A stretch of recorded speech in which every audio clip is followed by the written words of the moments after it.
In this video I will describe you Messenger new encryption feature, which is end-to-end encryption messenger. For start end-to-end encryption you need to open chat first, then you need to enable end-to-end encryption from chat menu.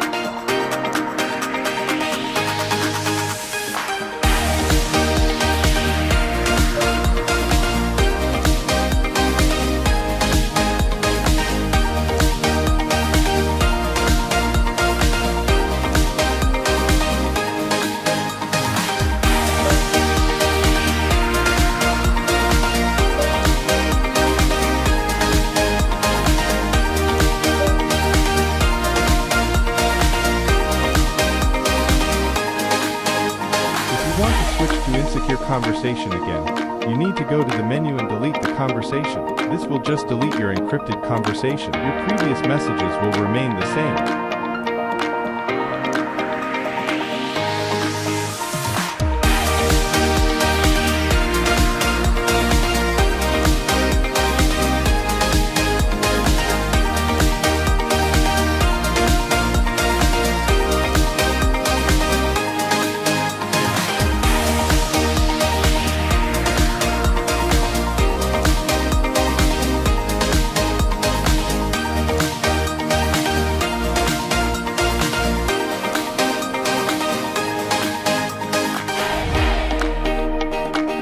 End-to-end encryption is a new, updated security feature of Facebook. You should use this feature for your security.